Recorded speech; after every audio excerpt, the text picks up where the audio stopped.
Bueno, pues buenas tardes. Para mí es una gran satisfacción y un gran placer estar aquí hoy, así que noblesse oblige. Lo primero que quiero es agradecer al Instituto Cervantes la posibilidad que me ha brindado de compartir esta tarde con ustedes. ¿Nos podemos tutear? ¿Sí? Entonces, la oportunidad que me ha brindado de poder pasar esta tarde un rato con vosotros. Y además me ha permitido venir por primera vez a Toulouse. Y miren que yo soy de Barcelona, o sea que no estoy tan lejos. Y para mí es muy emocionante porque procedo de una línea familiar paterna muy comprometida con la dignidad proletaria, donde, bueno, pues he sabido de mucha gente que tuvo que venir aquí a vivir, ¿no? Así que doblemente emocionada y muy contenta. Bueno, entro en materia. Voy a deshacer primero quizá una idea previa, ¿no? Y es la de que, bueno, hoy, como vamos a hablar de lenguaje hombres y mujeres, tal vez es que vamos a hablar de lenguaje inclusivo en la línea de los niños y las niñas la infancia o los profesores y las profesoras el profesorado. Bien, no.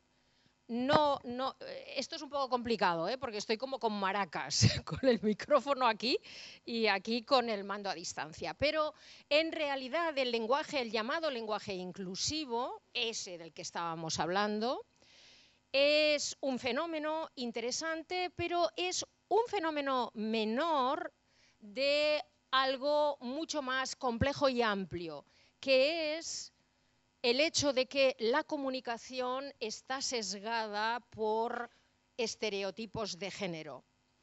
Vamos a hablar primero, muy brevemente, de qué significa esto de sesgada. Y para mí también es importante deshacer un poco una posible idea inmanente de qué es un sesgo.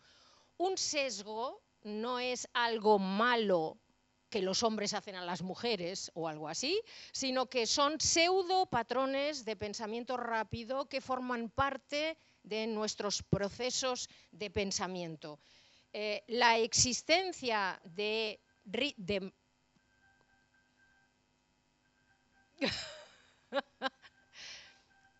patrones de pensamiento que tienen que ver con este pensamiento rápido, ya sabéis que lo identificaron dos psicólogos, que son Tversky y Kahneman, al que no estamos viendo, pero debajo pone Kahneman.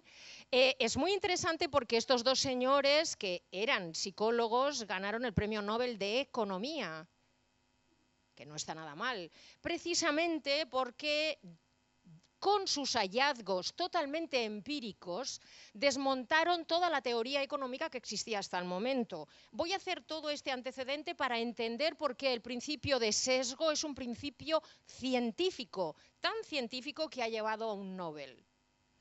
La teoría económica se basaba hasta el momento en la imagen de un homo economicus, homo, por supuesto, nada, la mujer ahí tampoco estaba, ¿no? En el sentido de que era un hombre una figura ideal que tomaba decisiones económicas movido racionalmente. Y lo que demuestran los experimentos de Tversky y Kahneman es precisamente que las personas muy a menudo tomamos decisiones que son contraproducentes para nuestra economía. ¿Por qué? Porque no todo el pensamiento es racional. Hay una parte importante de nuestro pensamiento que es pseudointuitivo, que es pensamiento que ellos llamaron rápido. Digo que es pseudointuitivo porque cuando decimos que es intuitivo parece que es como puro y esencial y pertenece a la especie. Y aquí con pseudointuitivo lo que queremos decir es que hay patrones de pensamiento cultural que ya nos llevan a decidir rápidamente algunas consecuencias. Por ejemplo, si hablo de España y el origen geográfico de la gente, pues hay una serie de estereotipos, ¿verdad? Por ejemplo, yo soy catalana. Por lo tanto, de mí se espera que le tenga mucho amor al dinero. Bueno, si fuera madrileña, como lo es la directora, ¿qué se espera? Que sea simpática, dicharachera y a lo mejor no muy de fiar. Si fuera andaluza, pues ya sabemos, graciosa, vital, con no mucho amor al trabajo. Y si fuera vasca, pues bruta, pero muy noble, ¿no? Todo esto son estereotipos que, como estamos viendo, aluden al origen geográfico de la gente. Y, por supuesto, tenemos estereotipos si la gente es china o si la gente es de Estados Unidos. Pero los estereotipos no solo aplican al origen, sino que aplican a las razas y aplican al sexo o a su representación social, al género de las personas. En este sentido, tenemos ideas preconcebidas de cómo usamos los hombres y las mujeres el lenguaje en los espacios públicos. Y en los espacios públicos lo subrayo, porque muy a menudo en las conferencias siempre hay alguien que levanta la mano, generalmente un señor, que dice, bueno, pues en mi casa, que sepas que la que manda es mi mujer. Y yo digo, mire, yo lo que pasa en la casa de la gente no tengo ni la menor idea, porque además no tenemos estudios sobre qué ocurre en los domicilios, porque no tenemos datos, porque no tenemos manera de grabar. Eso sería ya contra cualquier ley de protección de datos. Sobre lo que tenemos estudios, porque tenemos grabaciones y transcripciones, etcétera, es qué hace la gente cuando se comunica en los espacios públicos. Y cuando hablo de espacios públicos, hablo esencialmente de contextos profesionales. Pero vamos, los espacios públicos son también, por ejemplo, las reuniones de las comunidades de vecinos, que todos sabemos que es un espacio muy especial también, ¿no? Bueno, como no tenemos mucho tiempo, he decidido, espero que os parezca bien, que voy a compartir con vosotros 3 mecanismos comunicativos muy identificados en la bibliografía internacional y que son absolutamente consecuentes con mi, bueno, tengo una edad ya larga, experiencia como asesora en grupos de profesionales, grupos mixtos de profesionales, muchos de ellos con responsabilidades directivas, y en algunos casos menos con grupos de mujeres directivas y grupos de, o no grupos, sino identificación, asesoría, coaching, que llaman ahora, a mujeres de altas responsabilidades políticas. Entonces, vamos a ver cuáles son esos 3 mecanismos, insisto, identificados por la bibliografía y demostrados de manera fehaciente y recurrente por la propia experiencia. El primero de ellos es el hecho de que en las reuniones mixtas, es decir, en las que hay hombres y mujeres, las mujeres, en comparación con sus colegas varones, intervienen en menos ocasiones. Esto es muy gracioso porque hay otro estereotipo que dice que las mujeres no callamos ni debajo del agua, ¿no? Hablamos y hablamos sin parar. Bueno, eso es manifiestamente falso en el caso de los contextos profesionales. En los contextos profesionales las mujeres hablamos menos que ellos. Y no solo es que intervenimos en menos ocasiones, es que cuando intervenimos nuestros turnos de habla son más breves, contienen menos palabras. Y no solo eso, sino que cuando las mujeres intervienen, lo hacen mostrando menor confianza. Es decir, hablan como si no estuvieran muy seguras de lo que dicen. Eso lo vamos a analizar con más detalle en un momento. ¿Qué más ocurre? Que las mujeres con mucha frecuencia, cuando intervienen, hacen lo que en análisis de la conversación se denominan intervenciones colaborativas. Me explico.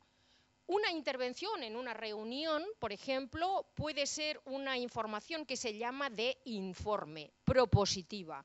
Por ejemplo, alguien levanta la mano y dice algo como: Todos tenéis la documentación, por favor vamos a concentrarnos en el punto 4 porque ahí es donde está, no sé, todo el desarrollo del plan estratégico del área de marketing. Y creo que lo tenemos que revisar porque en el punto 3.2 hay un error. Acabo de dar mucha información, ¿verdad? Un tipo de intervención muy diferente es la intervención llamada colaborativa, que es que alguien dice lo que yo acabo de decir y otra persona interviene para decir, ah, pues vale, buena idea, de acuerdo, venga, vamos. Yo no he estado muda, yo he hablado. Pero lo que he dicho no ha sido una gran aportación en términos de información para el contenido de la reunión. Ha sido una aportación más bien en términos emocionales o empáticos con alguno de mis compañeros.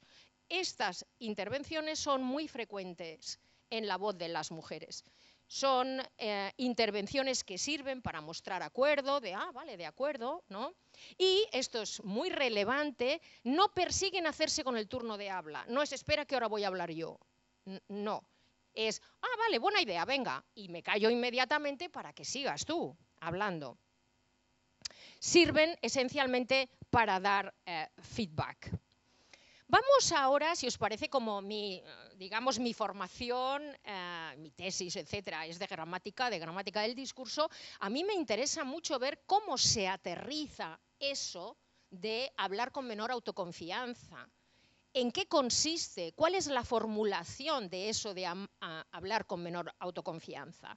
Mirad, aquí en la pantalla tenemos un ejemplo prototípico de lo que la bibliografía internacional ha denominado prefacio de autodisminución ritual. Que no está mal como denominación. Vamos a analizarlo un poco. Prefacio, ¿vale? Que quiere decir que va delante de autodisminución, que quiere decir que yo me rebajo, minimizo mi importancia, minimizo mi conocimiento. Ritual, que quiere decir que yo la hago porque considero que en esta situación lo que hay que hacer es lo que estoy haciendo. Ese es el prefacio de autodisminución ritual, en el que una mujer, antes de intervenir, dice algo como esto. Bueno, a lo mejor me equivoco, a lo mejor, quizá, tal vez, ¿no? Me equivoco, pero me parece que habría que revisar la propuesta desde la perspectiva de la usabilidad, ¿no? ¿No os parece? Bueno, vamos a ver qué diferentes elementos de prefacio, de autodisminución ritual hay aquí. Para empezar, fijaros que aquí lo que tenemos son partículas de conjetura, de hipótesis, no estamos afirmando. Contrástese quizá con obviamente, que es un adverbio muy querido entre los gerentes. Obviamente, ¿es obvio que? Es una estructura epistémica, ¿veis, no? Que significa no hay duda al respecto. Que es marcadamente diferente de decir, bueno, a lo mejor, ¿qué más tenemos? Me parece que es un verbo de opinión, no un verbo de hechos. No es lo mismo decir, hay que revisar, que me parece, creo yo, vaya que a lo mejor me equivoco, que habría que revisar. ¿Qué otros mecanismos tenemos? El verbo flexionado en condicional de hipótesis, es decir, seguimos debilitando lo que sabéis que se llama la fuerza asertiva del enunciado. Y esto además acaba con una coda, ¿no? Con un marcador de comprobación, se llaman así, que lo que está buscando es el consenso del otro. Bueno, veamos qué abanico de mecanismos en un enunciado tan breve. Esta mujer, todos los ejemplos que comparto con vosotros esta tarde son todos reales, esta mujer está poniendo, esta mujer imaginaria, porque esto muchas de vosotras seguro que lo reconocéis, está poniendo en marcha para no resultar de una aseveración contundente. Está debilitando su aserción.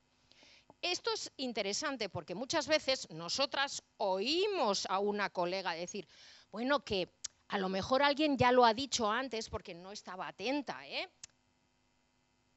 Fijaos que yo hasta aquí no he dicho nada. Solo estoy haciendo mi preámbulo ritual de disminución. Una de las mujeres muy a menudo sabemos que la mujer que está diciendo, bueno, vaya, que esta no es mi especialidad, pero yo creo que las mujeres identificamos a menudo que la mujer que está diciendo esto sabe muy bien de lo que habla. Pero se siente obligada, ritual, a expresar esta especie de posible ignorancia para no parecer una arrogante. Porque una mujer que sabe inmediatamente es percibida como una sabionda. Sabia y sabionda no son sinónimos, como sabéis bien. Entonces las mujeres tienen mucho cuidado con eso. Pero un segundo fenómeno que la bibliografía internacional ha identificado es que a menudo, cuando las mujeres están haciendo un largo preámbulo, ¿no? Que las mujeres a veces decimos, bueno, venga, va, sí, ya lo sabemos, al grano, a las mujeres se les roba el turno de habla, porque en el contexto puede muy bien que haya un varón que no entienda esto como una declaración ritual, sino como una declaración literal, con lo que considera que si la otra no sabe de qué va a hablar no hay problema porque ya está él allí que sí sabe. Y las mujeres pierden el turno de habla con mucha frecuencia aquí. Después hablábamos hablar de la pérdida del turno de habla, porque esa pérdida es muy importante en los contextos profesionales. Vamos a ver ahora otro ejemplo de lo mismo, ¿no? Algo como, no sé, el preámbulo, no sé. Esto es muy bonito, no sé, bueno, perdonadme, pero es que soy de gramática y uno de mis temas son los marcadores del discurso. Pero no sé es una estructura, no podemos decir que es un marcador por una serie de razones gramaticales, pero se usa mucho casi como un marcador y es muy bonito. Ahora empieza a haber estudios que lo analizan desde el punto de vista del género. ¿Qué hace un hombre cuando dice no sé? ¿Qué hace una mujer cuando dice no sé? Para sorpresa de nadie, las mujeres usamos mucho no sé, cuando sí sabemos, ¿no? Por ejemplo, una amiga nos está contando, una amiga nuestra querida sale con un hombre que no nos gusta nada. Entonces decidimos que vamos a hablar con ella. Y le vamos a decir algo como, María, no sé, yo creo que ese tipo a ti no sé, no te interesa. Yo creo que no, fíjate. Cuando podría haber dicho teóricamente, María, ese tío a la calle. Bueno, ¿por qué esa mujer está diciendo no sé? Porque considera que no debe comportarse como una especie de gurú o de mamá, ¿no? Que da la orden de qué es lo que tiene que hacer el otro. Por lo tanto, es un mecanismo de no intrusión, de debilitamiento para la no intrusión. Me estoy explicando, ¿verdad? Bueno, es que no me quiero alargar, perdonadme. Pero en todo caso, no sé, es un gran tema de investigación, porque veo gente joven, lo que es maravilloso, para estudiar sociolingüísticamente, no solo gramatical y pragmáticamente, sino quién lo usa para hacer qué. Bueno, en todo caso, vayamos al preámbulo. No sé, ¿no os parece que a lo mejor tendríamos que revisarlo desde la perspectiva de la usabilidad? Bueno, aquí otra vez hay una panoplia de mecanismos puestos al servicio de no ser demasiado asertiva. Por ejemplo, la declaración ritual de ignorancia o el hecho de usar un nosotros inclusivo, no decirle al área técnica, oye, esto revisadlo. Tendríamos quizá. Naturalmente, además, ese verbo está en condicional. ¿No os parece? Estamos pidiendo la opinión de los demás, estamos buscando el consenso.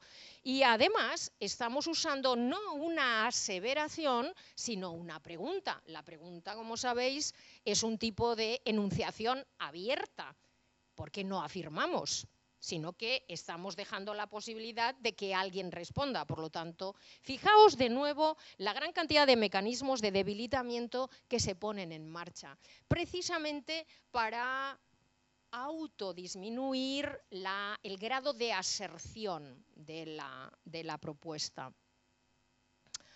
Bueno, en muchas ocasiones cuando yo estoy trabajando, y lo hago con frecuencia, con profesionales, con responsabilidades directivas, y entonces me dicen, vale, ¿y cómo lo convierto en más fuerte? Fijaos la diferencia entre decir quizá a lo mejor puede que, vaya, no sé, que decir sin duda hay que revisarlo. Y no hace falta decir, sin duda, no. Sin duda, aquí ya no hay ningún debilitamiento. O mi experiencia previa me demuestra, esta es una frase que les enseño con mucha frecuencia a las mujeres que son consejeras, que son muy pocas, porque dicen, oye, los hombres también hablan mucho antes de decir nada. Digo, ya, pero lo que dicen no es para debilitarse, al contrario, es para potenciar su face, su imagen. Como esto, mi experiencia previa me demuestra que aquí hay un problema de usabilidad.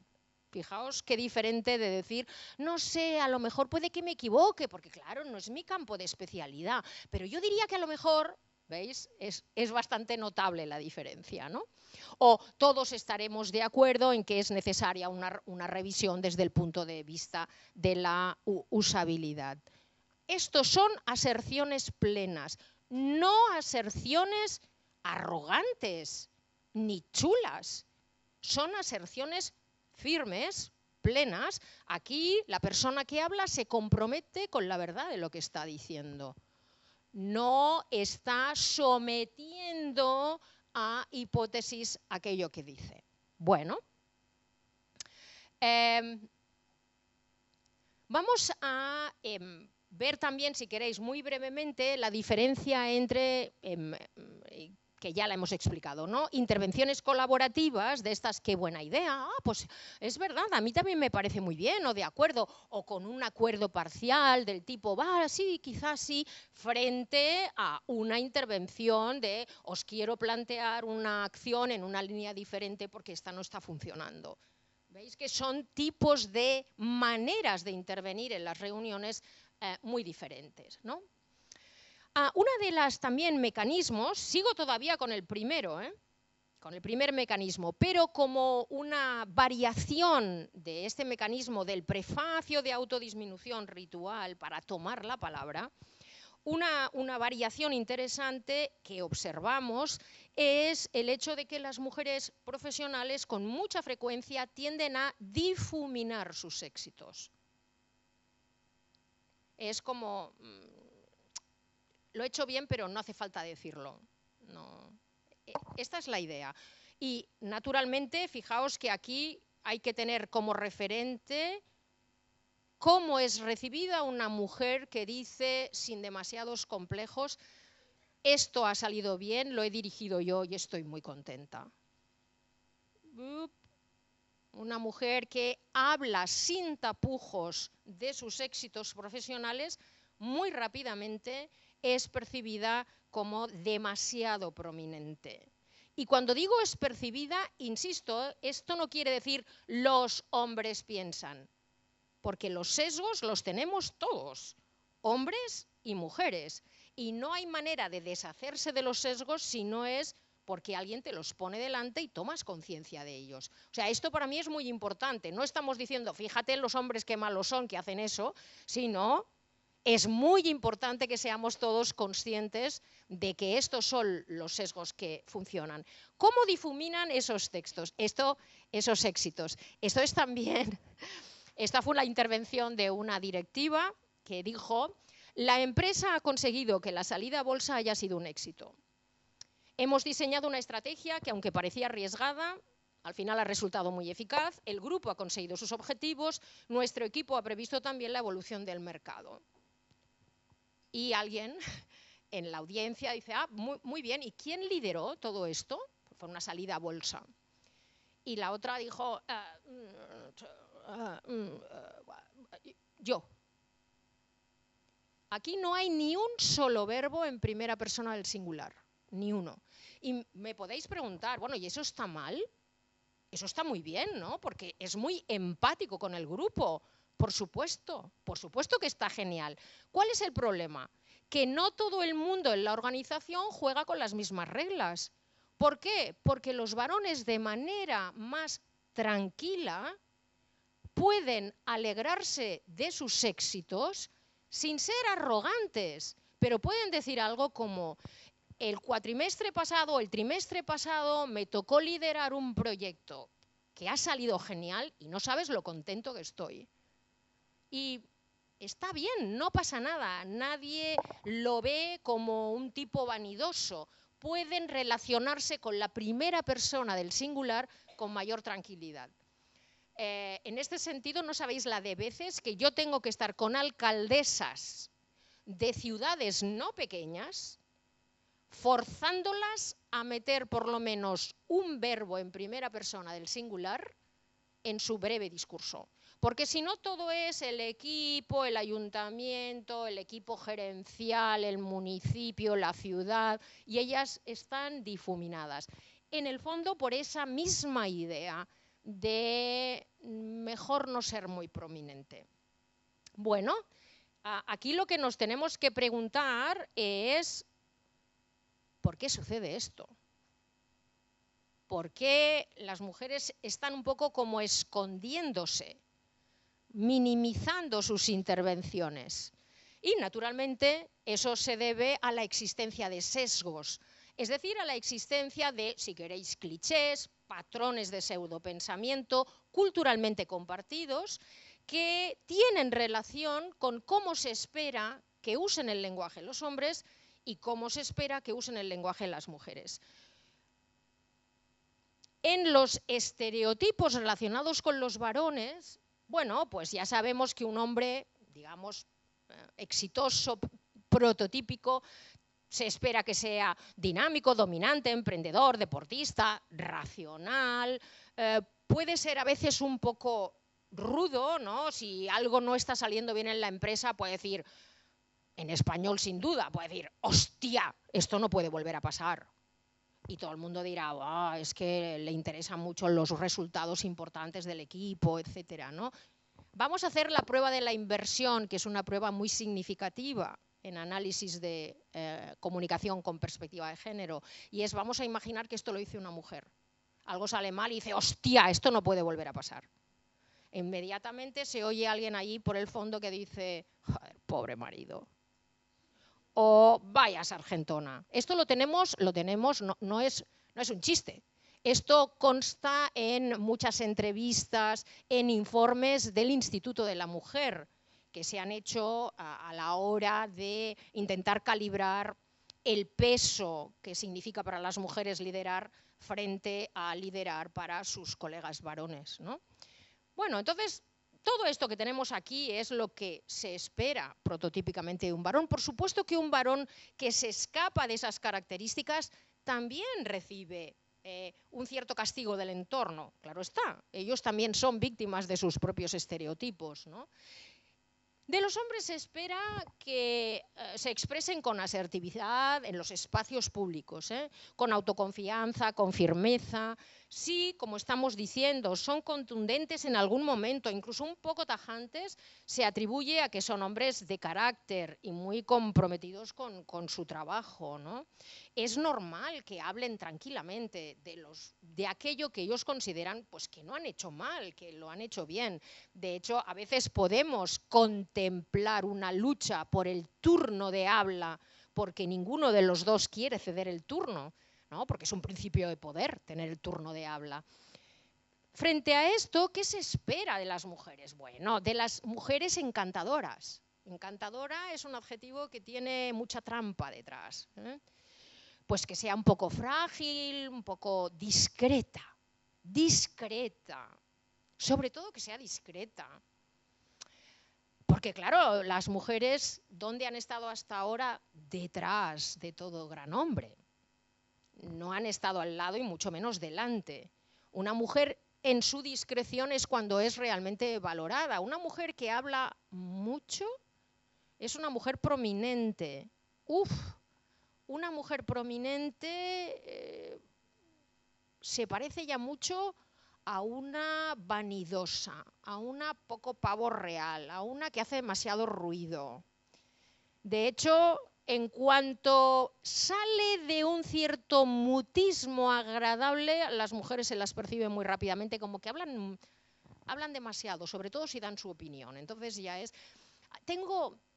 Hay una anécdota que creo que es excelente. Yo estuve trabajando mucho tiempo con una de las pocas altas directivas que en ese momento tenía la principal entidad financiera de España.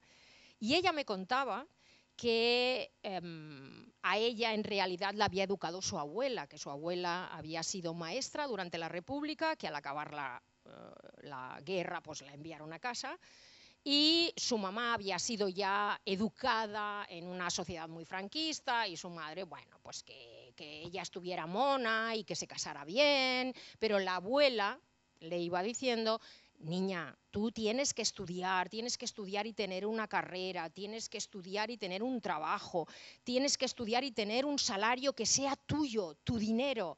Tú no te preocupes, yo me encargo de tu madre, yo ya te ayudaré en las tareas de casa, pero tú estudia, aprende cosas, ten un trabajo, tú estudia y aprende. Y que no se te note mucho. Y que no se te note mucho. Es buenísimo. O sea, hay que saber, pero a menudo hay que hacer como si no supieras. Traducido es hacerte la tonta, pero bueno. Y esto lo explica muy bien Celia Amorós en un libro que ganó el Premio Nacional de Ensayo, yo creo que fue en 2016, que dice que uno de los saberes inherentes que tenemos las mujeres metidos en vena es saber que no se puede decir todo lo que se sabe. Que dices, ostras, esto es una poesía de San Juan de la Cruz, por lo menos, ¿no? Pero si lo piensas, dices, wow, qué verdad tan profunda lleva esto. Las mujeres sabemos que no siempre, que muy a menudo no, podemos decir todo lo que sabemos. Porque si decimos todo lo que sabemos, inmediatamente somos el personaje de Hermione. ¿Recordáis a Hermione de Harry Potter? Que siempre levanta la mano porque sabe la respuesta. Pero entonces todo el mundo la mira y está empollona. De hecho, hay muchos estudios, no me puedo alargar, qué pena, pero hay muchos estudios que demuestran cuál es la correlación entre manos levantadas, niños, niñas, y respuesta de maestros, maestras y profesores. De hecho, las niñas aprenden muy pronto a no levantar la mano, a que es mejor en términos de grupo, para ser más aceptada por el grupo, para no ser percibida como Hermione, no levantar la mano. Es decir, aprenden muy pronto a saber que no pueden decir todo lo que saben. Pues seguimos, claro. ¿Y esto qué quiere decir en relación con el lenguaje? Pues quiere decir que las mujeres, frente a los varones, se espera que sean amables comunicativamente. Vale, vamos a pensar un poco qué significa ser amable comunicativamente. Se espera que no compitan por el turno de habla, que lo cedan. Di tú. ¿Cuántas mujeres habéis visto decir, no, sigue tú? Que no destaquen, que no se hagan prominentes, esa es la encantadora discreción femenina. Esta es la que recibe lo que en la bibliografía internacional se llama el aplauso silencioso de los hombres. Esta es la mujer que, Teresa, es tan encantadora. ¿Qué quiere decir eso? Que cede, que tiene, bueno, podríamos hablar incluso también de la sonrisa. De la sonrisa muy estudiada en las interacciones grabadas hombre-mujer. Las mujeres sonreímos mucho más que los hombres a los hombres, mucho más que ellos a nosotros. Ladeamos la cabecita con más frecuencia y damos mucho más feedback. Del tipo, ¿en serio? Oh, wow, sí, uy, fíjate, ¿no? Bueno, voy a seguir. Diría muchas cosas. A las mujeres profesionales, cuando son resolutivas, se las percibe como mandonas. Esto también es muchos estudios que ha publicado el Instituto de la Mujer. cuando ejercen el liderazgo, muy a menudo se las ve como dominantes, muy especialmente si ellas lo que hacen es reproducir el estilo de los que había hasta que llegaron ellas, que eran hombres. Por ejemplo, en entornos muy jerárquicos, necesariamente jerárquicos, como puede ser un equipo quirúrgico. Las pocas mujeres que llegan a ser jefas clínicas de quirófano, cirujanas jefa, y reproducen el trato casi militar de los varones, reciben inmediatamente el castigo, por ejemplo, de las enfermeras. Que dicen, pero esta que se ha creído ahora, ¿no? Así que es complicado para ellas liderar. Y si hablan de sus éxitos profesionales, se las puede interpretar muy fácilmente como arrogantes. De hecho, ellas resultan comunicativamente agradables si son poco contundentes, si sonríen y son atentas. Y todo esto, en realidad, es una muestra paradigmática de subordinación. Esto es lo mismo que hacen ellos cuando están con un gran jefe. Escuchar, dar la razón, dar feedback, sonreír si él ha hecho una broma, o sea, hacen exactamente lo mismo. Lo que ocurre es que a las mujeres les toca con mucho más frecuencia, porque si el otro es un varón, ellas tienden a hacer esto. A mí me llama muchísimo la atención este verso del gran poeta Pablo Neruda: me gusta cuando callas, cuando estás como ausente, distante y dolorosa, como si hubieras muerto. Pero perdona, poeta, ¿nos quieres muertas o qué? Es una licencia poética. Bueno, en realidad es una formulación literaria de un tópico muy extendido, y no solo en español. Calladita estás más guapa. Entonces, una de las pancartas que más me encantan de las últimas manifestaciones del 8 de marzo es esta: no, calladita no estás más guapa.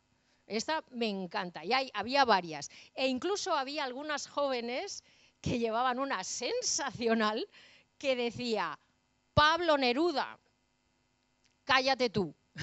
Y me pareció brillante, absolutamente brillante. Esta imagen intenta representar lo que en antropología lingüística, con perspectiva de género también, se ha llamado el grupo callado. Lo que se dice es que mujeres y niños confluyen en el grupo callado, que saben que cuando hay varones en la sala y varones prominentes, a ellos les toca estar callados. Uno de los mitos, no deja de ser, ya sabéis lo que son los cuentos, ¿no? Es de algún modo allí donde se reúne el simbólico colectivo, el cuento de la sirenita, que el mito europeo de algún modo de la sirenita. ¿A qué tiene que renunciar la sirenita si quiere ser humana y tener piernas? A su voz. Es decir, ha de convertirse en una mujer muda si quiere ser admitida por la colectividad humana. Hombre, yo creo que ahí, no soy psicoanalista, pero ahí hay un hilo del que tirar que viene de Tácita Muda y de otras figuras de la antigüedad que pagan también con su voz el haber ido contra las leyes de los varones. Y esta creencia profunda de que la mujer encantadora no se impone, cede, sonríe, etcétera, es la que explica por qué tantas y tantas y tantas profesionales temen tomar la palabra en público, dar su opinión y aportar conocimiento. Las mujeres profesionales muchas veces están en una especie de, cuando están en el trabajo, en una especie de esquizofrenia. Porque por un lado, en su socialización como mujeres han aprendido que han de ser encantadoramente, comunicativamente encantadoras, que ya sabemos lo que significa, pero por otro lado, en los contextos profesionales, lo que se premia es el resultado, el éxito, y para eso hay que decirlo. Entonces, las mujeres a veces también, por ejemplo, y esto es muy doloroso en muchas ocasiones para ellas, esperan a que el entorno vea lo mucho que están trabajando y lo bien que lo están haciendo, pero ellas no lo comunican. porque son encantadoras. Y claro, ahí se generan unas dinámicas muy negativas para los ascensos de ellas. En esto hay ahora bibliografía muy interesante sobre todo las cosas que algunas organizaciones, grandes organizaciones, están haciendo para conseguir que las mujeres hablen. Por ejemplo, yo misma, cuando me han llamado para asesorar, ¿para qué lo hacen? Porque son muy buenos los grandes bancos y creen en la igualdad y, bueno, vale. No, porque han descubierto que tienen un porcentaje de mujeres brillantes con unos currículums espectaculares calladas. Eso es una pérdida de conocimiento colectivo extraordinario que no se pueden permitir, que no se deberían permitir. Y por eso algunas, de manera muy lúcida, están intentando implementar medidas para que ellas se sientan más confiadas a la hora de decir en voz alta, tranquilamente, cuál es su conocimiento y que puedan decirlo sin temor a ser percibidas como arrogantes o sin temor a que les quiten la palabra. Porque esto es precisamente lo que vamos, luego volvemos a eso, lo que vamos a ver como segundo mecanismo. El segundo mecanismo, muy bien identificado por la bibliografía internacional y que no hay formación con un grupo de profesionales, que una mujer no te diga en algún momento, mira, es que cuando yo empiezo a hablar siempre hay alguien que tiene mucha necesidad de hablar y me cortan. La interrupción.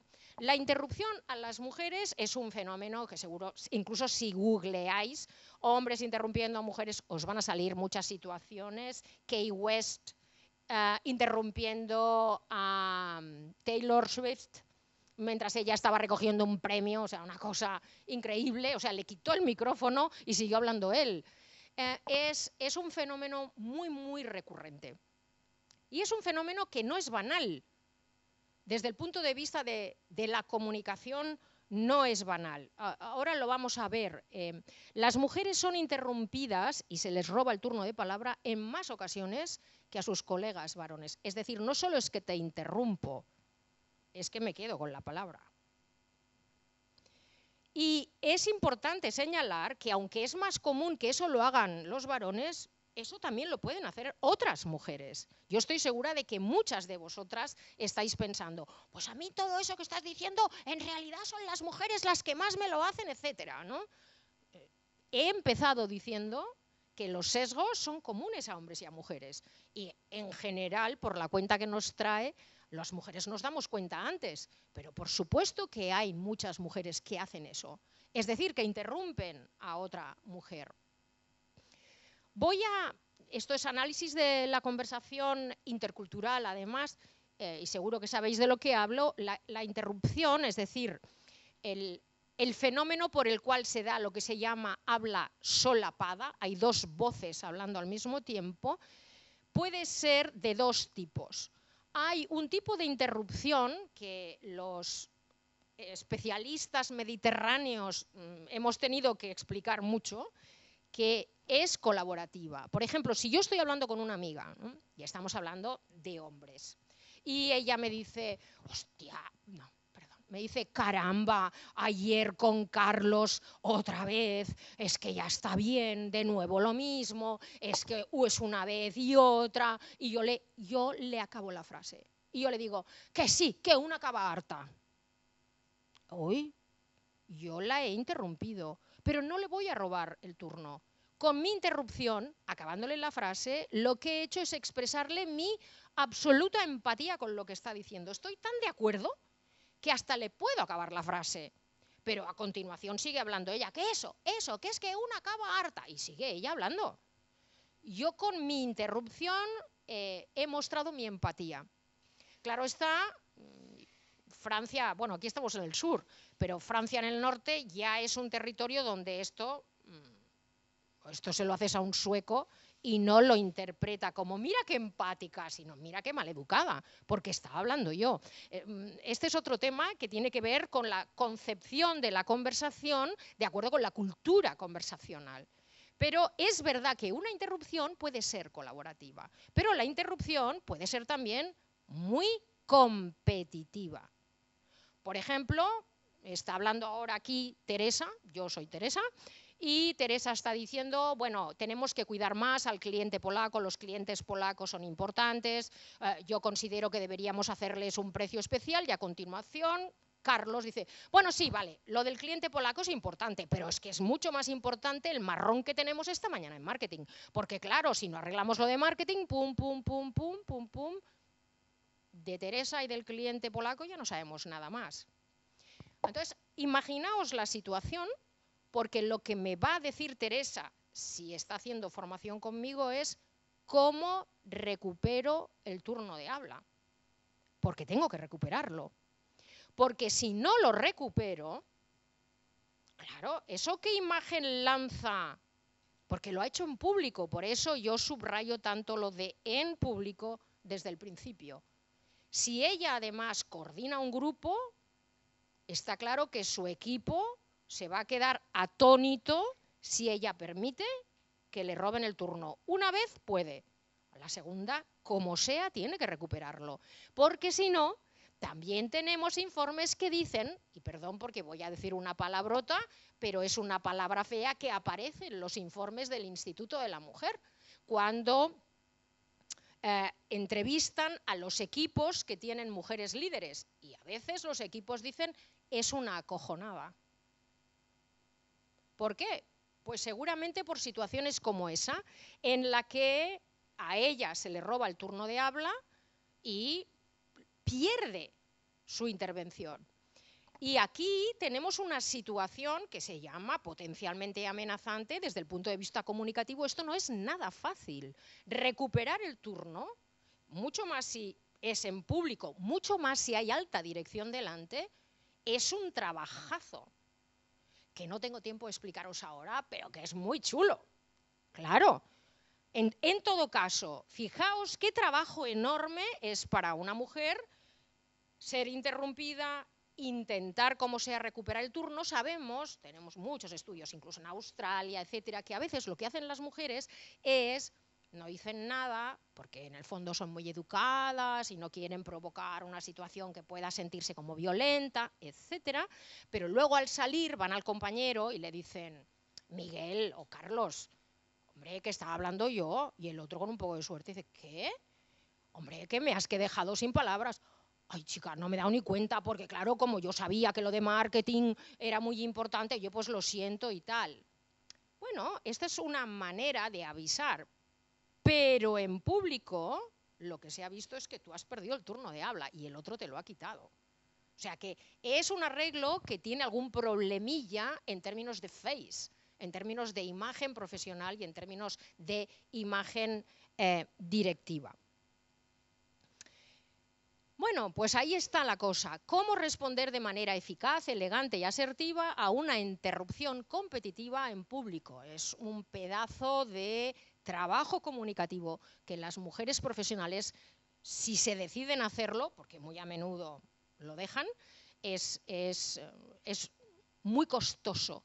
Es costoso cognitivamente, es costoso corporalmente, porque hay que controlar las ganas de darle un bofetón o tirarle un bolígrafo a la cabeza, o de ponerse a llorar, o decir, tío, ya está bien otra vez en público. No, entonces es un trabajo. Voy a pasar al tercer mecanismo, porque debo ir fatal de tiempo, ¿no? ¿Sí? Vale. Tiro. Muy bien, pues voy a hablar del tercer mecanismo y luego, si podemos, volvemos a otros que os parezcan interesantes. El tercer mecanismo, muy identificado por la bibliografía internacional, es el llamado las ideas pirata. Y las primeras que le pusieron nombre fueron las mujeres del Partido Laborista de Noruega. Noruega. Y lo hicieron a finales del siglo XX. Entonces, ellas lo que percibieron es que con mucha frecuencia en una reunión una mujer plantea una idea, hace una intervención propositiva y esa idea es lo que llamamos en análisis de la conversación un turno fallido, en el sentido de que nadie dice ni frío, ni calor, ni nadie dice nada.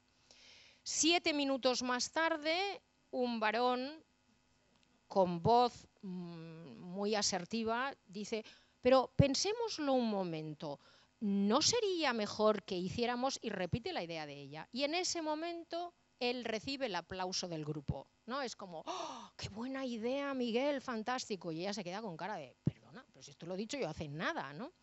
Esto, además de estar en la bibliografía, es algo que me han explicado todas las mujeres profesionales, pero un día que me entrevisté primero con las mujeres que están en la cadena de montaje de SEAT Volkswagen. Unas mujeres muy interesantes también, claro, porque han entrado en posiciones muy masculinizadas hasta hacía muy poco, etc. Y luego por la tarde me entrevisté con las ingenieras de Volkswagen. Y unas y otras me hablaban de esto, de, es que, vaya, una dice algo y mira, ni te escuchan. Y lo dice después un tío y enseguida todo el mundo empieza a aplaudirlo. Ahora os voy a hablar de un éxito mío. Yo durante 7 años coordiné un espacio de Radio Nacional, muy bueno, tengo que decir, y que usan mucho los profesores de español lengua extranjera y de lengua materna, que se llama Todo es lenguaje. Y hemos estado en programas como No es un día cualquiera, Gente despierta, etc.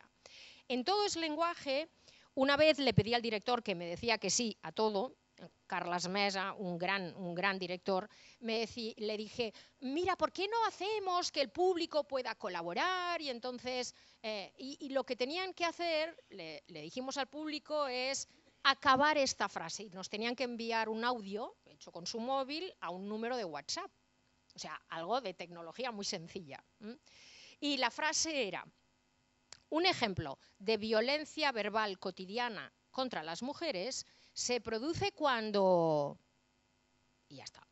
Y entonces las personas que quisieran, que enviaran, que acabaran aquello más o menos brevemente.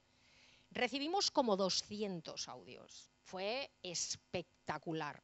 De toda España y de todo tipo, sobre todo de mujeres. Muy pocos varones y muchas mujeres. Y además fue muy bonito porque podías oír el acento de las mujeres, el acento gallego, el acento vasco.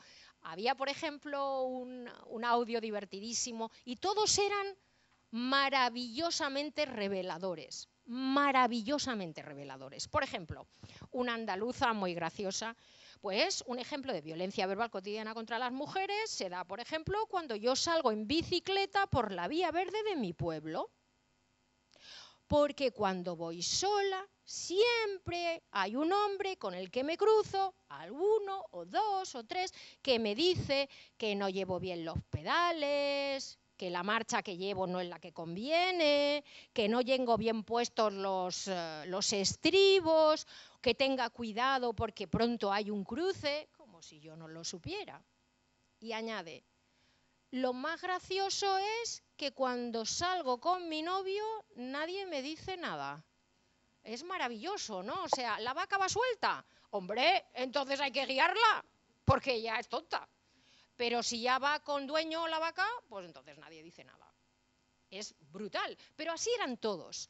Entonces voy a ver si puedo que oigamos uno de los audios que, ejemplificando este fenómeno. Es una médica. ¿Oís algo? No, ¿verdad? Vale, pues no importa. Entonces tampoco veremos, tengo una peli, pero no os la pongo porque no la vais a oír. Lo que dice la médica es lo siguiente. Un caso de violencia verbal cotidiana contra las mujeres es cuando una mujer dice una idea, ella habla de reuniones clínicas y pasa sin pena ni gloria y a continuación la dice un señor y todo el mundo le parece estupendo y maravilloso. Y a continuación tengo, y no lo vamos a escuchar porque si no lo podemos oír bien, no merece la pena, pero es significativo que una película española, sin ninguna intención de ser feminista ni nada, sino como una escena propia de la vida cotidiana, nos propone una escena en la que claramente hay una idea pirata. Es decir, forma parte de una manera tan evidente de la normalidad que hasta forma parte de un guión cinematográfico. El hecho de que una mujer dice algo y inmediatamente se le da crédito a un varón. Si luego podemos técnicamente la veremos y si no, de momento vamos a saltar. Tengo que deciros que todos estos audios, en caso de que os interese, eran tantos, eran tan buenos que se los cedimos a este centro de estudios y recursos feministas de Santa Coloma de Gramenet, que es un municipio muy implicado en esas cuestiones de la provincia de Barcelona. Ellos lo etiquetaron, es decir, que ellos lo han clasificado, han identificado el tipo de fenómeno que se da y me consta que lo están utilizando en muchas escuelas, en institutos, como material para hacer reflexionar a los estudiantes, para que los estudiantes generen sus propios audios, etc. Lo que me llena de ilusión. Le dimos el USB con todos los audios a la alcaldesa en un acto muy, muy bonito, la verdad. Bueno, mientras nos lo arreglan o no nos lo arreglan, nosotros continuamos. Este tampoco lo vamos a poder ver. Y yo creo que para que lleguemos a tiempo de que haya un diálogo, voy a ir cerrando. ¿Qué es lo que tienen en común? El hecho de que las mujeres intervienen, empiecen a decir, bueno, esto no es mi especialidad, yo de esto no estoy muy segura, el hecho de que a las mujeres se las interrumpa, o el hecho de que cuando una mujer dice una idea, esto es bonito, a una mujer se la oye, porque no somos sordos, pero no se la escucha. Esa diferencia entre oír y escuchar es sumamente relevante. Los adolescentes oyen a sus padres, porque no son sordos. O sea, tú le dices a un hijo adolescente, oye, ya que vas a la cocina, llévate este plato y trae la fruta. El adolescente se levanta, no se lleva el plato y, por supuesto, no trae la fruta. Y tú dices, pero no te acabo de decir que... Y el otro, ¿qué? O sea, ¿me has oído? Sí, porque oír, ya sabéis, o sea, es un módulo automático. O nos tapamos los oídos, o si no, oímos. Otra cosa es escuchar. Para escuchar hay que poner agentividad, hay que poner voluntad de escuchar. Y en ese eje entre oír versus escuchar está la voz de las mujeres, incluso cuando representa que tiene cierta autoridad, porque es una mujer profesional, por ejemplo, ¿no? Entonces, Mary Beard, ya la conocéis algunos seguros, que además ganó el premio Princesa de Asturias de Humanidades hace un par de años, una gran experta en cultura clásica y una gran feminista con un gran sentido del humor británico, además. Mary Beard habla de esto, del papel de la voz de las mujeres en toda la cultura occidental y la oriental, pues imaginaos, ¿no? Existe una especie de sordera selectiva con respecto a la voz de las mujeres. Es como si no tuviera mucha autoridad, como ya se sabe, están hablando de sus cosas, en fin, no, tampoco, no hace falta. Entonces, hasta aquí tenemos el diagnóstico. Esto es lo que suelen hacer los académicos, o solemos hacer, pero a mí en general me siento comprometida con la solución también. Y por eso, seguramente porque hago mucha transferencia, es decir, estoy mucho en el mundo real intentando ayudar a las organizaciones. Entonces, las organizaciones, además del diagnóstico, necesitan algunas pautas de mejora, ¿no? ¿Qué podemos hacer?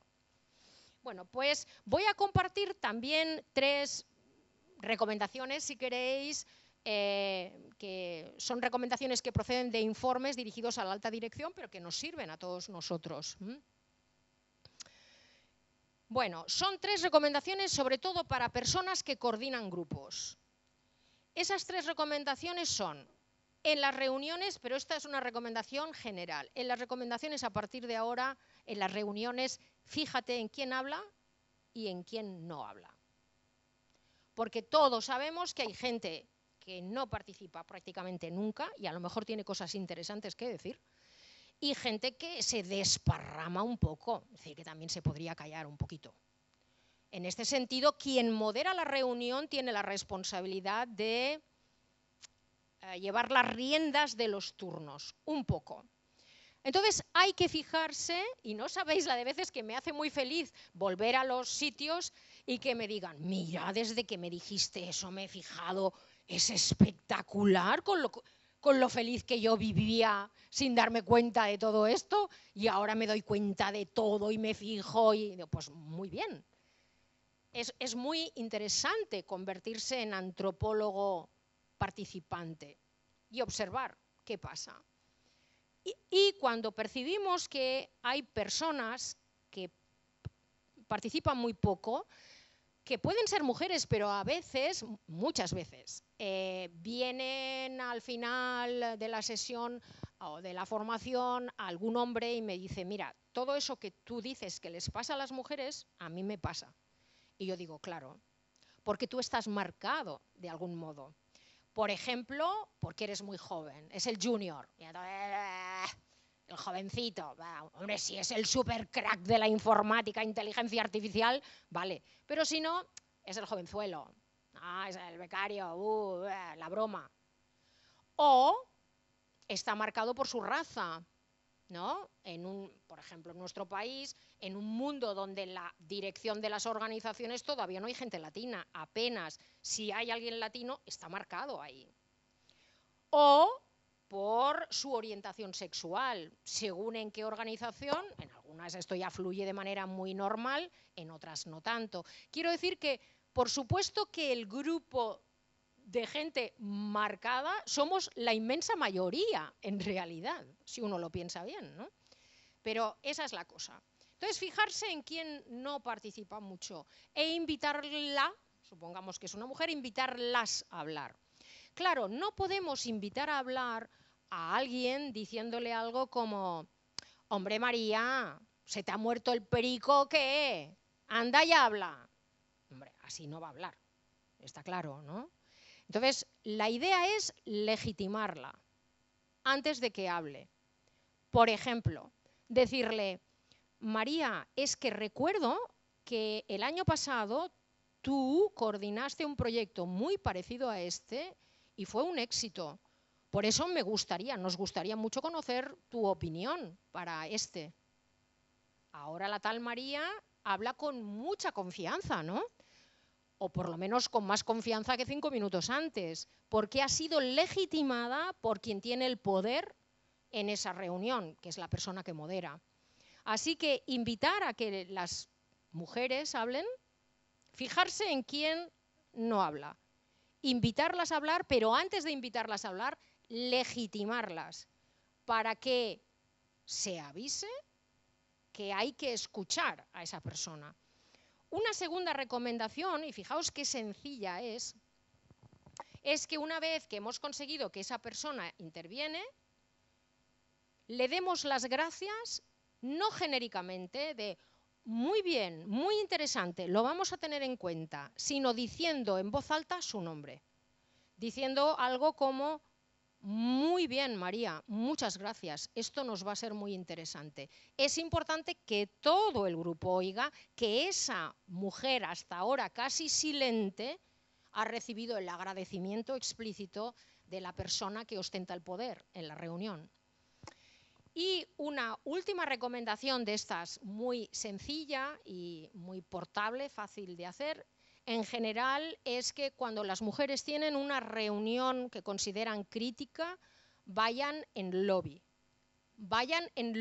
en grupo, preparadas. ¿Por qué? Porque si alguien la interrumpe, es mucho más fácil que otra luche por tu palabra.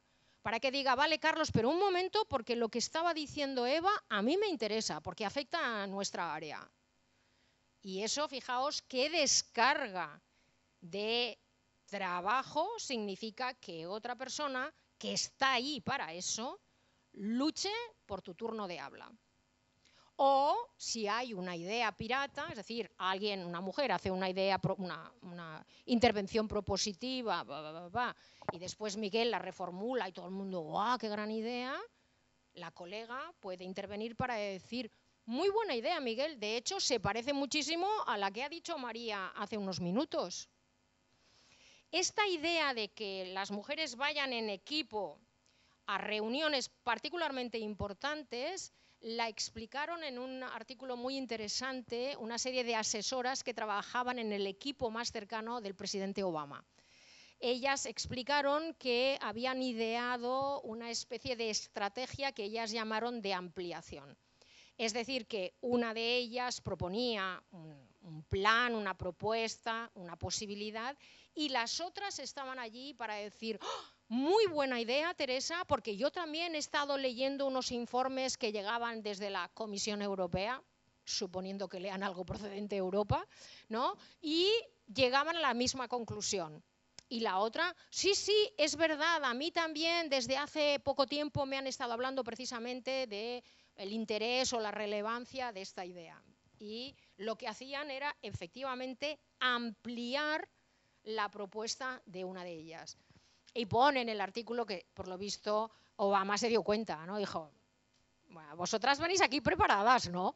Y ellas dijeron, bueno, sí, porque queríamos garantizar que al menos una de las ideas que proponemos llegue claramente, no nos la quite nadie, no nos interrumpan, no tengamos que decirla a todo gas antes de que alguien se sienta obligado a quitarnos la palabra, etcétera. Bueno, pues ya tenéis las 3 recomendaciones por si podéis ponerlas en uso cuando os convenga. Y yo, si os parece, me callo. Antes, muchas gracias por vuestra atención. Gracias.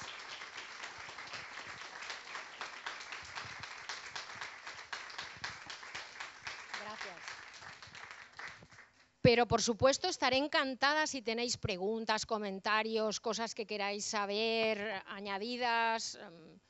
Adicionalmente, no sé si tenemos algún tiempo para preguntas. Yo encantada. Por ahí hay una mano levantada.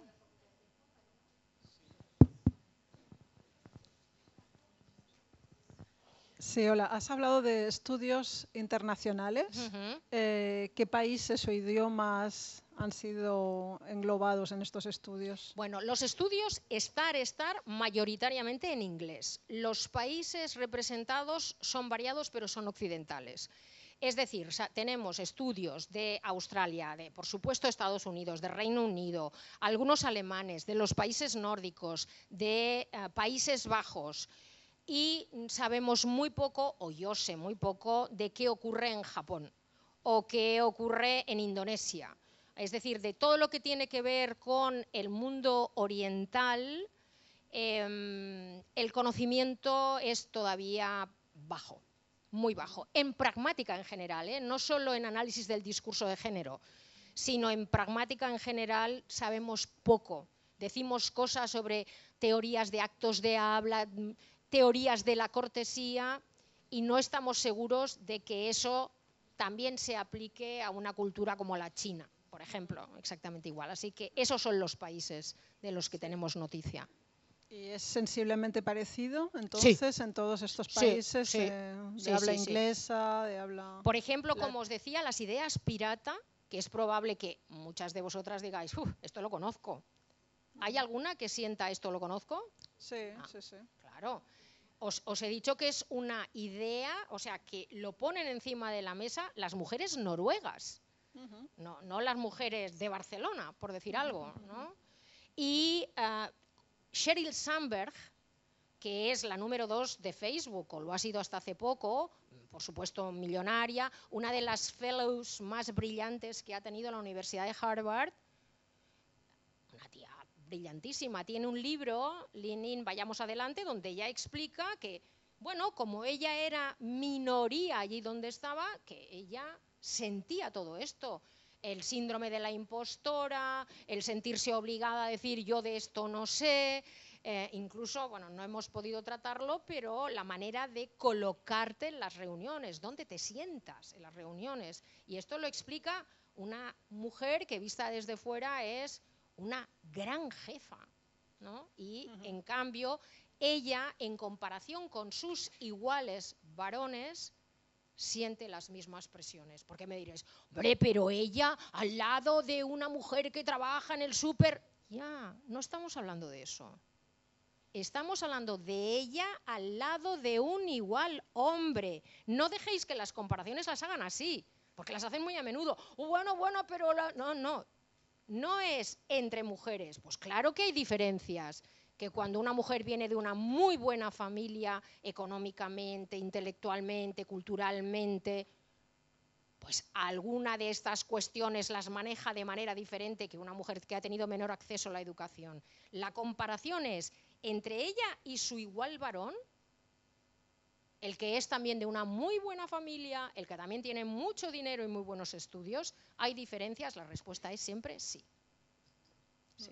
De hecho, el mansplaining, ¿no?, viene acuñado a partir del inglés. Exacto. Y es Rebecca Solnit, sí, la que habla de hombres que me explican cosas, una intelectual norteamericana. Muchas de estas las han hecho célebres las norteamericanas, porque son muy buenas haciendo esta divulgación más media, vamos a decir. Pero estaban acuñadas en la bibliografía más académica que tiene que ver con management, etcétera. Ya se conocían también. Gracias. A ti. ¿Alguna cuestión más? A la gente joven me gustaría mucho escucharla. Mucho. Porque me gustaría mucho saber si esto también lo vivís vosotras, que es una pregunta que seguro que me van a hacer. Nada, yo solo te quería preguntar si en España hay comunidades autónomas en las que esto suceda más o si es algo que sucede general en todas las empresas. No tenemos datos segregados por comunidades autónomas, pero fíjate que en Cataluña, que pasamos por ser muy modernos, ¿no?, hay una cosa que, bueno, una cosa no, hay un movimiento muy interesante que se llama On són les dones, ¿dónde están las mujeres? Y es un observatorio. Este observatorio lo que hace cada día es, en los medios de comunicación más importantes, El País, La Vanguardia, El Periódico, en fin, etcétera, cuántas mujeres firman como analistas y cuántos hombres. Cuántas mujeres aparecen como figura. No vale ser la mujer de un futbolista, ser modelo o ser actriz.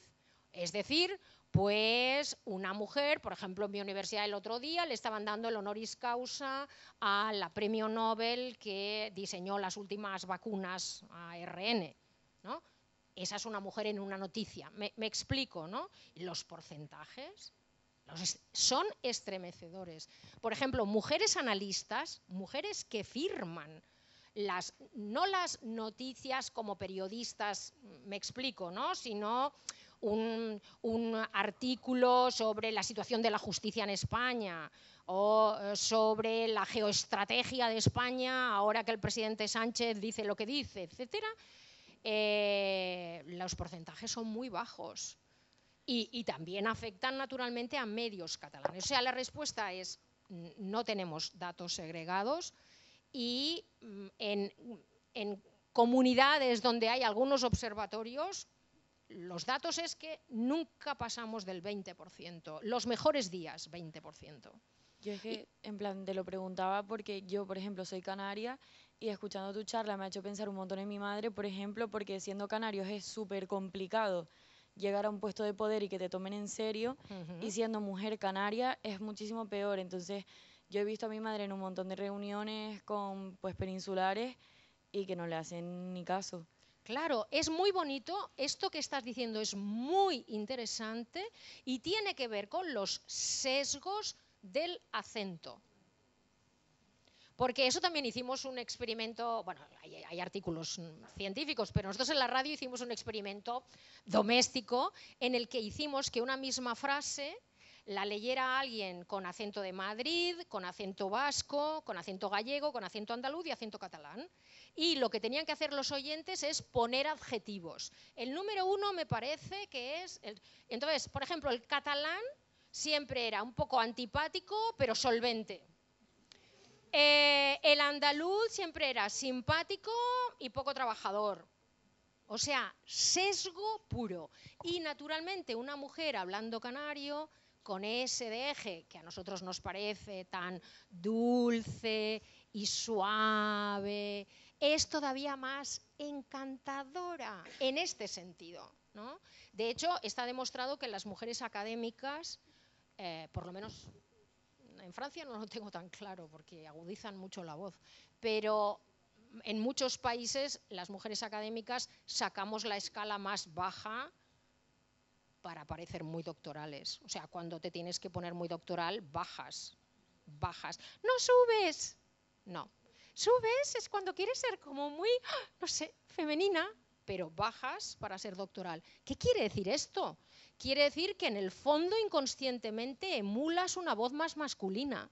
Pero si pensáis en grandes periodistas tipo Pepa Bueno, tiene una voz baja y grave, porque aporta como legitimidad, veracidad a lo que está diciendo. Y esto es muy bonito lo que estás diciendo. Muy bonito en un sentido para una lingüista. Desde el punto de vista sociolingüístico es interesantísimo y tiene que ver con, esto también lo dicen las académicas andaluzas, que cuando hablas en andaluz tienes que luchar más por parecer seria y fiable. Sí, sí, muy interesante. Pues muchas gracias. De nada. Más cosas. Ah, qué bien. Bueno, como puedes ver, no soy joven, digamos que tengo una cierta edad. Pero joven de espíritu, como suele decirse. Es el consuelo. Generalmente hay un tópico que se le agradece mucho a la que ha hecho la conferencia o el que ha hecho la conferencia. Lo puede hacer el tópico, no me importa. Sí. No me importa yo lo nada, hago y además lo argumento. Vale. Yo creía que iba a haber una conferencia que no pasaría del prosaico ese, modista, periodista, cosas de ese tipo, y me doy cuenta de que es un contenido pero muy. Es por lo que a partir de ahora le voy a tratar de usted, porque creo que el conocimiento crea jerarquía, o debiera crear jerarquía, y se trata de usted a gente que sabe más que uno. Y en este caso nos has demostrado que sabes mucho más que nosotros.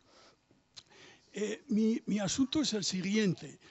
Tengo una deformación de estadística, y en estadística hablamos de una población, pero también hablamos de subpoblaciones.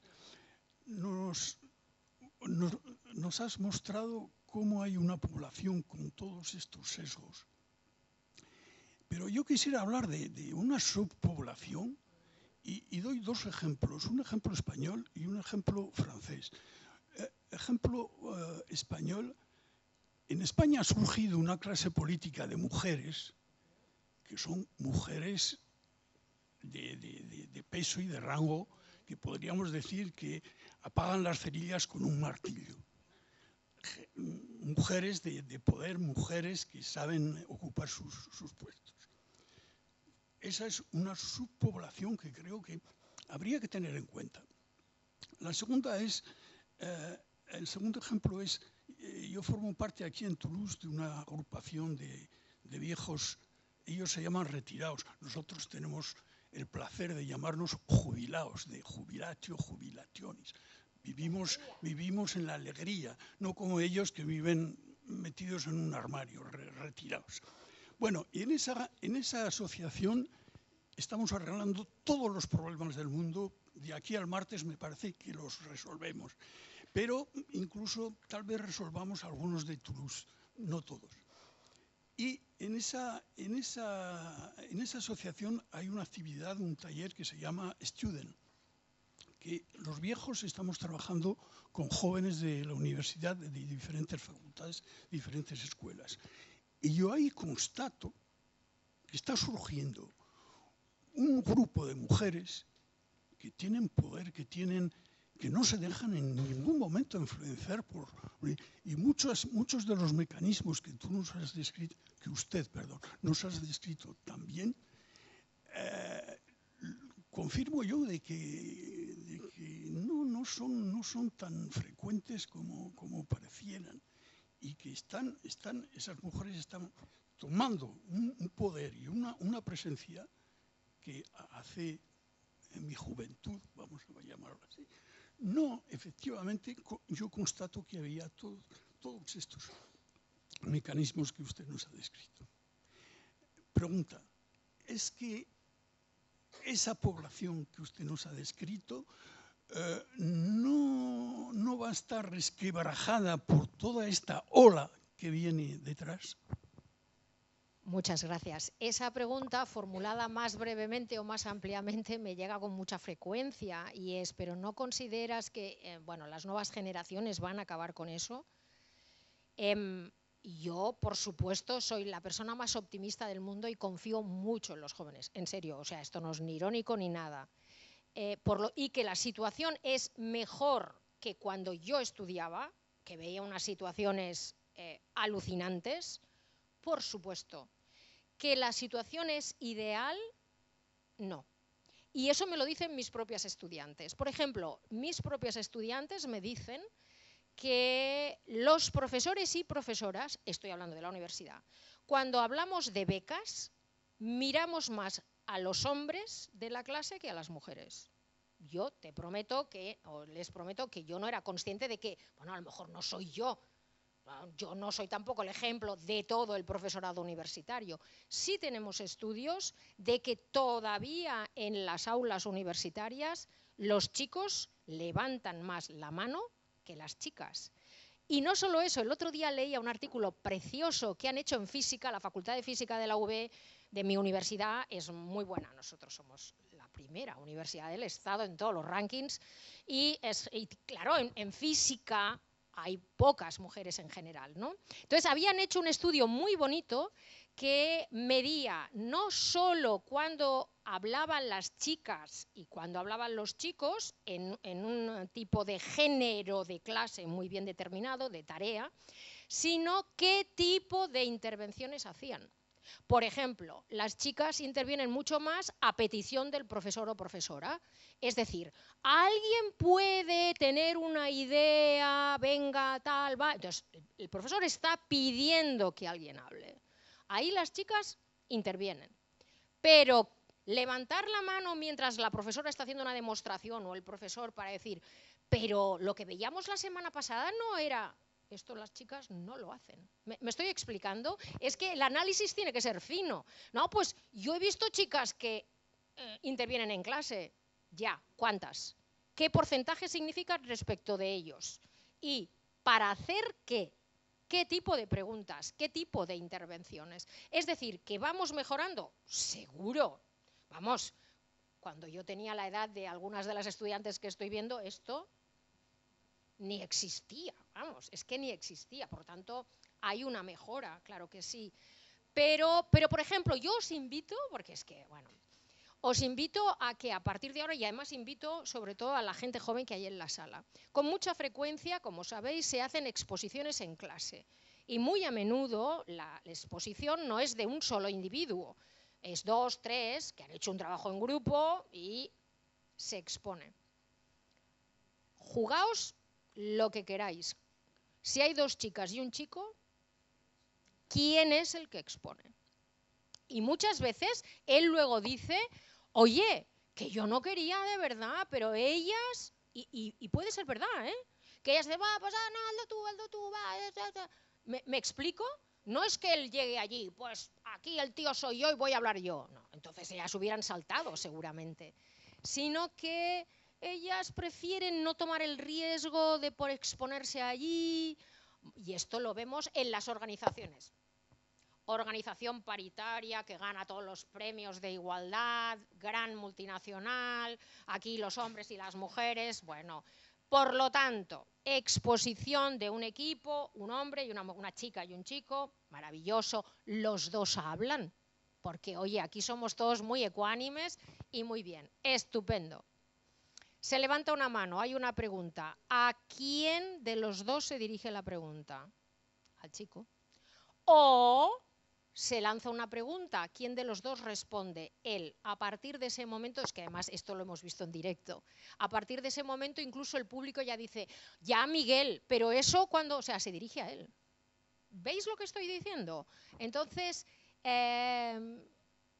tenemos que estar en ello. Las estudiantes por lo menos me piden que sigamos estando en ello. porque según ellas esto yo creo que es así. Por ejemplo, yo misma estoy en una facultad mi facultad se llama de Filología y Comunicación, muy feminizada entre las estudiantes, muy feminizada. Cuando digo muy, quiero decir, no sé, el 78, 75, pues si he tenido becarios con beca de ministerio, 6, por lo menos 3 han sido hombres. Esto no respeta el porcentaje de estudiantes. Y yo no he ido a buscar, los estudiantes en general vienen a buscarte a ti. ¿Me explico? Aquí hay estadísticas que no coinciden con la base. ¿Por qué?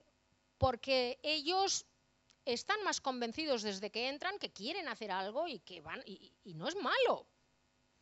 Es que hay también un temor de ellas a exponerse. Un temor a si resbalo, me doy un tortazo y corro peligro. Hay algo de eso. Atrévete, atrévete, es muy fácil decirlo, pero atreverse también trae consecuencias. Entonces, claro, ellas a veces temen. Y luego, por responder el primer comentario respecto a las políticas que son muy asertivas, que me imagino que es María Jesús Montero, la superministra de Hacienda, etcétera, además es andaluza, ¿no? Porque algo muy interesante es cuando teníamos una alcaldesa en Madrid, Manuela Carmena, y una en Barcelona, Ada Colau, no había ni una sola conferencia como esta que no me dijeran, bueno, pero ahora la mitad de las alcaldesas de España son mujeres.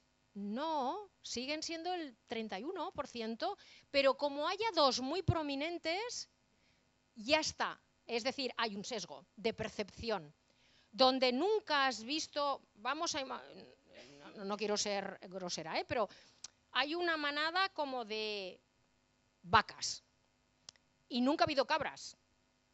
Entonces hay una cabra y dices, uy, hay una cabra, pero tenemos en la manada, ¿qué te diré? 20 vacas.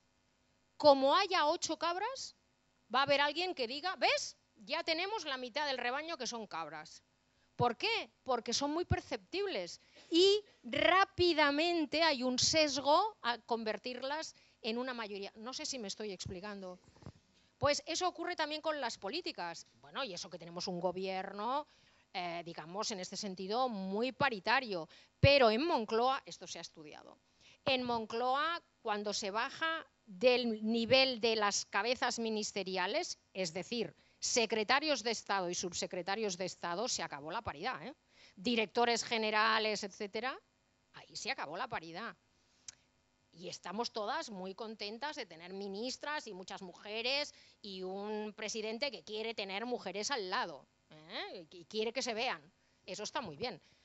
Pero en Moncloa no hay paridad, ¿eh? No la hay. ¿Estamos mejor que muchos países? Sin duda. Pero es esa idea de percepción. No sé si me explico. ¿Sí? Es muy interesante porque tiene que ver con sesgos. Es exactamente igual. Ya os digo, la época de Ada Colau y Manuela Carmela, bueno, la idea es que todos los ayuntamientos tenían una alcaldesa. Y no era así, en realidad, cuando hacías la suma, ¿no? Venga, más cosas. ¿Sí? Me he quedado con ganas de saber cómo responder de manera eficaz, elegante y asertiva a una interrupción competitiva en público. No sé si nos podía dar algunas pinceladas, por favor. Esta pregunta estaba aquí latente, ¿no? Bueno, tengo que decir que aquí no ha habido ningún preámbulo que diga, que haya dicho, muchas gracias por esta conferencia fantástica que me ha parecido brillante y me ha revelado tantas cosas. Y eso se ha salido de lo típico.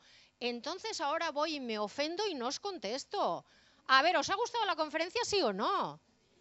Pero ¿por qué no me lo habéis dicho? Sí, es verdad. No, es broma. No es fácil, entonces me pedís que haga, además por el mismo precio, este es el comentario catalán, que os hagan algo que no es fácil, ¿eh?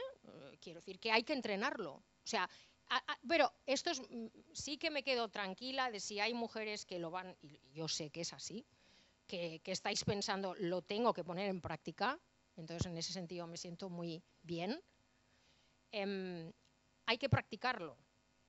O sea, la primera vez, seguro que también os ha pasado, es como la vez que vas a una reunión y dices, no puedo volver a salir de la reunión habiendo estado muda. Porque no puede ser, porque yo voy representando mi área o mi grupo, mi equipo, no puede ser, no puede ser. Entonces, la primera vez que te planteas que yo de esta reunión no salgo sin decir algo, estás ahí esperando como, venga, ahora sí, va. Y cuando dices ahora, resulta que el tema ya ha cambiado. Entonces, de lo que querías hablar ya no puedes. Es decir, hay una parte de entreno. Lo digo por si en la primera ocasión sentís que habéis estado un poco como torpes o desmañadas, pues es normal, porque es algo que hay que practicar, ¿no? Mi primera recomendación es utilizar la etología, o sea, utilizar el cuerpo, el hecho de que somos animales genuinos, y mirar a la persona que nos ha interrumpido. O sea, no hacer aquello de, no miro porque si lo miro lo mato. No. No, tampoco, sobre todo si hay alta dirección, no podemos tampoco, porque además hay que ser elegantes y encantadoras también. Porque claro, muchas ingenieras que son más así, me dicen, ¿y se puede saber por qué no puedo decir, mira, perdona, debes tener un problema de sordera, porque es que estaba hablando yo? Y otras le dicen, hombre, tía, pues bueno, es una opción. Claro, te juegas mucho si haces eso. De, ¡wala! Esta tía, ¡buah! Pero lo que sí podemos es mirar a la persona que nos ha interrumpido, incluso sonriendo, ¿eh? No con cara de odio, y eso cuesta, eso es un autodominio, porque lo que estás es que no tengas tu coche fuera porque te pinchó las ruedas. No. Mirar, y mirar de hito en hito, porque cuando miramos a alguien a los ojos, y mucho más si estamos sonriendo, le estamos diciendo, no te tengo miedo. No, es mirar. Y con eso, porque la otra persona a lo mejor no es necesariamente un agresor en potencia que nos odia, sino que va con su rollo, que tiene que decirlo, que tiene que desahogarse, que a lo mejor en casa no le enseñaron a tiempo, espérate que está hablando tu hermano, no es broma lo que estoy diciendo, ¿no? Bueno, no, vamos a partir de la idea de que no necesariamente es un agresor, sino que, bueno, se ha despistado. Pues para eso lo miramos, para Y la siguiente, seguir utilizando y esto fue después de fijarme mucho y observar cómo recuperaban el turno las personas que ni se despeinaban, habitualmente varones. Y es que usaban el cuerpo y decían, como a los perritos cuando dicen, sit, ¿no? Un poco. Entonces puedes añadir algo de un minuto, que ya casi acabo. Casi. No vayan a pensar que te quedan 10 segundos. Que ya casi acabo. Y sigues. Esto parece fácil. No lo es. O sea, cuando te han acabado de interrumpir y si no es la primera vez y si es la persona que suele hacerlo, pues indudablemente es mucho mejor para todos que haya un moderador que se dé cuenta, porque lo que sí sabemos es que si el más alto representante de la organización una vez dice, Carlos, un minuto, que lo que está diciendo Eva es muy interesante y yo quiero oírlo hasta el final, muy educadamente, todo el mundo toma nota. O sea, esto si tenemos a la alta dirección, sea de lo que sea, concienciada, es un gran punto, porque con que lo haga él una vez ya todo el mundo, ostras, ya me lo voy a pensar, porque al gran jefe no le gusta esto. Y el otro puede hacerlo de una manera elegantísima. Espera, Carlos, un minuto, porque ella está diciendo algo que tenemos que escuchar hasta el final, ¿no? Pero si va a ocurrir que nos tenemos que encargar nosotras mismas, pues mirar y decir un minuto, que ya acabo. Y todavía más autocontrol y más difícil es decirlo lento. No, un minutito, que ya estoy... No, de hecho ralentizar el ritmo cuando estamos muy nerviosos cuesta mucho más que decirlo muy rápido, ¿no? Esta es otra de las razones que explica por qué las mujeres a veces hablan tan rápido. Y cuando les dices, ¿pero por qué hablas tan rápido si eres la alcaldesa? Es bueno, incluso ella, antes de que me interrumpan, ¿no? Pues un minutito que ya voy, casi acabo. Bueno, si lo ponéis en práctica me lo explicáis, que me gustará mucho saberlo.